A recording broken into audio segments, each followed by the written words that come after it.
Good morning everyone. আজকে সকালটা দেখো শুরু হচ্ছে খানিকটা এইভাবে। এখন চোখ খুলেই দেখো পাপার সাথে খেলতে শুরু করে দিয়েছে, কারণ সারা দিন আর পাপাকে পাবে না। আর যে সময়টার পাপা ফেরে সেই সময় ও ঘুমিয়ে যায়, ওর জন্য দেখো এখন পাপার সাথে খেলা হচ্ছে। আর এই যে চোখটা খুললো, তাই তো। সবাইকে গুড মর্নিং বলে দাও, বলো good morning everyone. Good morning বলে দাও, বলো good morning everyone. Good morning বলো, বলবেন না? আর এদিকে যে এখনো ঘুম ভাঙেনি গুবলুর, এই যে দেখেছ কতবার বললাম উঠে যা ইস্যু করে, এখনো চুপচাপ শুয়ে রয়েছে।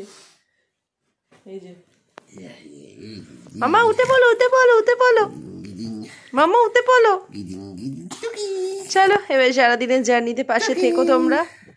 তো সারাদিন মোটামুটি আনন্দ মজার মধ্যে কেটেছে। দেখতে দেখতে এখন সন্ধে হয়ে গেছে, আর সারাদিন আজকে আর ভিডিও শ্যুট করা হয়নি কারণ ফোনটাতে একটু প্রবলেম হচ্ছিল। এখন সন্ধেবেলা একটুখানি কফি বানানো হয়েছে, আর এখন সবাই মিলে বসে এখন একটু কফি টফি খাওয়া হচ্ছে। আর বাবাইয়ের তো একদম ফুর্তি ঘরের মাঠ, এখন ছোটো মামাকে পেয়ে মেজ দিদিয়াকে পেয়ে ভীষণ আনন্দ। তো যাই হোক, এবার এদিকে সমস্ত পর্ব মিটলে এখন রাতে রান্নাবান্না স্টার্ট হবে। মাসিরা যেহেতু এসছে ওই জন্য আজকে রাত্রে বানাচ্ছি গিয়ে হচ্ছে চিকেন, আর তার সাথে করছি পরোটা। ভেবেছিলাম লুচি করব, বাট আজকে লুচি করছি না এই কারণ হচ্ছে কালকে হচ্ছে মাসির নিরামিষ, ওর জন্য ভাবলাম কালকে তাহলে লুচিটা করব। আজকে জন্য পরোটা করছি, তার সাথে বানাচ্ছি চিকেন। আর এখন মাসি একটুখানি ও বাড়িতে গেল, এতক্ষণ এখানেই ছিল, আমাকে একটু হাতে হাতে হেল্প করে দিচ্ছিল। তারপরে এখন ও বাড়িতে গেছে বাবাইকে নিয়ে। বাবাই এত বদমাইশি করছে, মানে আমাকে কাজ করতেই দিচ্ছে না। আর এদিকে দেখো অ্যারেঞ্জমেন্ট কতদূর তোমাদের সঙ্গে একবার শেয়ার করি। ফার্স্টেই এখানে চিকেনটাকে একদম ম্যারিনেট করে সকাল থেকে রেখে দিয়েছিলাম, সকালেই চিকেনটা নিয়ে চলে এসেছিলো। এদিকে দেখো সব মশলাপাতিগুলো কমপ্লিট হয়ে গেছে, একদম মিক্সিতে পেস্ট করা হয়ে গেছে, টমেটম, ওদিকে পেঁয়াজ আদা রসুন, এখানে আলুটাও ভেজে রেখেছি। আর এদিকে ঝটপট করে এখন চিকেন বানানো অলমোস্ট কমপ্লিট হয়ে গেছে। এবারে শুধু পরোটাটা বানাবো। আর ওদিকে ও আর ভাই দুজনে এখন বেরিয়েছে একটুখানি এদিক ওদিক ঘুরবে। তারপরে ওদেরকে বলেইছি গরম গরম একদম নতুন গুড়ের রসগোল্লা নিয়ে আসতে। তো আজ হচ্ছে পরের দিন বিকাল, এখন আমরা সবাই মিলে একদম লাঞ্চ টাঞ্চ কমপ্লিট করেই আজকে তাড়াতাড়ি করে বেরিয়ে পড়েছি আমাদের একদমই বাড়ির কাছে অবস্থিত ইটাচোড়ার রাজবাড়ির উদ্দেশ্যে। এখন দেখো মাসি, মা, ভাই সবাই বেরিয়ে পড়েছি, আর ও ওদিকে অফিস থেকে একদম ওখানে চলে আসবে। যাই হোক, তোমাদের সঙ্গে অবশ্যই রাজবাড়ির পুরোটা শেয়ার করব, তোমরা অবশ্যই কিন্তু পাশে থেকো, খুব ভাল লাগবে।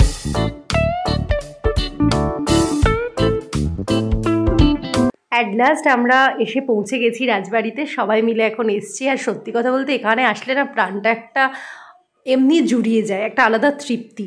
দেখো এখন ভিউটা হচ্ছে খানিকটা এই রকম, যেহেতু সন্ধে হয়ে গেছে, আমরা বেরিয়েছিলাম অনেকটা বিকাল, এবার দেখতে দেখতে যেহেতু শীতের বেলা, ছোটো দিনের বেলা, তাড়াতাড়ি সন্ধে হয়ে গেছে। আর দেখো সন্ধে হওয়ার ফলে লাইটিংগুলোতে মানে মনটা আরও যেন ভরে যাচ্ছে।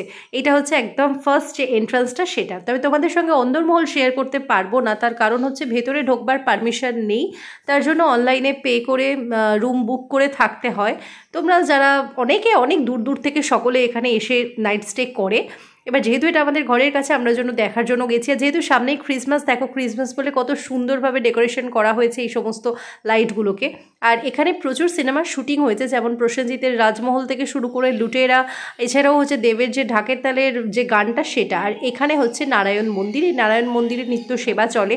এখন আমরা যে সময়টা এসছি একটু পরেই আরতি হবে, তবে আরতি আমাদের দেখতে দেওয়া হবে না, কারণ এটা যারা ধরো ট্যুরিস্টরা এসে থাকে তাদের জন্য এটা শুধুমাত্র অ্যাভেলেবেল। আর এখানে প্রচুর সুন্দরভাবে এখানে আলপনা এবং নানান রকম গাছের সম্ভার রয়েছে।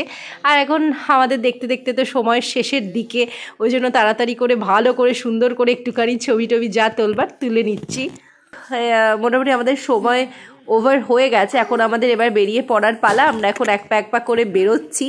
আর শুধু বেরোলেই তো হবে না, কিছু তো স্মৃতি এখন এখান থেকে নিয়ে যেতেই হবে, সেই জন্য অনেকগুলো ফটো একদম ক্যামেরাবন্দি করে নিয়ে যাচ্ছি। সেই ছোট ছোট ছবিগুলোই তোমাদের সঙ্গে একটুখানি তুলে ধরলাম। কেমন লাগলো অবশ্যই করে কিন্তু জানিও। আর এই রাজবাড়ি আমাদের বাড়ি থেকে মাত্র 10 থেকে 15 মিনিট লাগে আসতে। কখনো যদি মনে হয় আসবো, আসতেই পারো, ভীষণ সুন্দর একটা জায়গা। আর এই রাজবাড়ির ডিটেলস তোমরা ইউটিউব বলো, ফেসবুক বলো, সব জায়গাতেই পেয়ে যাবে। যাই হোক, আজকের মতো টাটা। ভিডিওটা ভালো লাগলে পাশে থেকো, আর প্লিজ চ্যানেলটা সাবস্ক্রাইব করে রেখো।